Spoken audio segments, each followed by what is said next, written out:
expressive writing, and just an outstanding person. And then he has had a bunch of his graduate students go out and do work in this area as well. Okay, good. So those are the 4 areas that our program of Healthy Quarters kind of taps into: the trans-theoretical model of change, motivational interviewing, the cognitive behavioral strategies, and then the structured writing approach. Can you give me an example of the way it should be done, or the way it should be done? I think you did that already. And the way that it should be done, without stealing the lines. Yeah, the most effective way to do that is to do it through open-ended questioning. So tell me about what you would hope to be different with your health in the next year. That would be a different way than to say, you know, if you don't lose 10 pounds in the next year, you know, you're going to have a heart attack. So what I'm doing is, my goal is to tap into any type of language that moves you towards a change process. What would you want to be different about your blood pressure next year, or in the next month, or the next 6 months? So I'm going to probe with questions as opposed to handing out statements of fact to you. Now, I might come along the side with you and say, that's wonderful that you're thinking about changing. That would really help with A, B, and C, whatever facts you might have. But the goal is to not hit a person head on, but to almost walk next to them, and then we walk together, and the problem's out here, not the problems with you.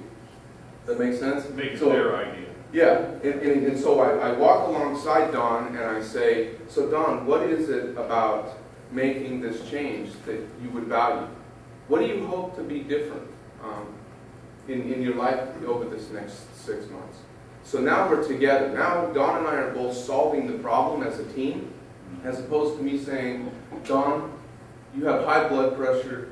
If you don't get this and this under control, you're going to have a lot of problems in the next year. You ask somebody what they want to be different, and instead of saying, you know, I want to quit breaking the law, I want my probation officer off my butt. Okay, if that's your goal, let's figure out, how do we get your probation officer off your butt? Let's talk about what things your probation gets on you about. Okay, so if we made slight changes to those, do you think he or she would get off of you a little bit? Yes. So what we do is we kind of go around. So again, we dance, we don't wrestle.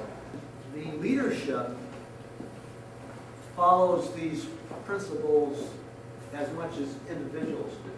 So I think I could take each of those 4 approaches that we talked about and look at it as strategies for corporate leadership. If you could throw out an example of an issue, I could apply those principles to that, Scott.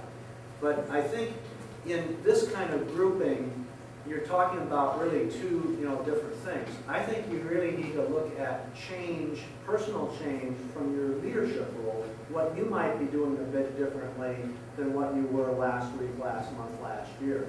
Because the changes that you make then will reflect on your opportunity to change those others. So whether we work with a lot of senior groups of presidents, CEOs, and senior vice presidents of private corporations, some of them quite large. These are the measuring sticks for their success in achieving the goals that they have about behavioral change. The thing about this whole healthcare business, I mean, it drove me nuts because I was with the IHPM people the last few years, worked with a lot of organizations that were doing some really neat biometrics and so forth, and it kept hitting me, well, really, nothing really happens until one person changes a behavior from something that is negative to positive. You can do all these kinds of things, but it's all about changing the behavior of an individual, whether that's the CEO of a corporation or whether that's someone in the warehouse. And if you start to see this, and if you start to, one of you used the term, using the language of change, and recognize how little things that you do each day just make a huge difference. It really is about how you change an individual's behavior on a day-to-day basis. And that's not simple, it's not easy, it's not quick, it's messy. I mean, all the things you don't want us to say here are the truth. What you have here as a challenge is a huge challenge. It's not an easy job. It's not an easy job to do, and it's most certainly a very difficult thing to measure. But it's not done through fast, slick ways. And I think that's at the very senior level when you're trying to develop a corporate plan for change, as well as at the individual level. It seems like you're working with one person. You said, well, you know, what is that? But there is, I promise you, I've seen it not only in our company, I've seen it so, there's a tipping point. And once you get this culture and the spirit of a corporation moving toward caring about one another, being interested and supportive of someone else's health, that just goes like a stroke. And it's hard to get sometimes to that tipping point, because there's all these other issues and things, and there's negative people. It's like when all these kids are in the cafeteria line, it's so easy to say what's wrong with the food, you know, what's the mystery meat or whatever the latest term is for that. Kind of, if you can guide the language and the activities, I mean, we do it, we'll go into this.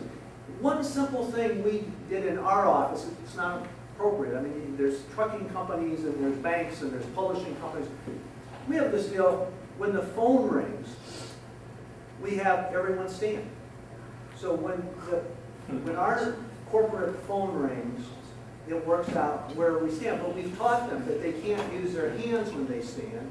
They stick in their stomach and they stand with their thigh muscles and their butt muscles, and they stand for 3 seconds. And then they sit, you know, back down. Well, you know, what is that? I mean, how silly is that? It's amazing the difference that one little shift made in our entire culture of our company. It was a joke to start out with. Every single employee on our floor, when that phone rings now, and our phone rings maybe once every 15 or 20 minutes. We call out a lot, but we don't get a lot. People see 3 seconds. So anyway, it's getting that tipping point. I think we've used up our time. Thank you.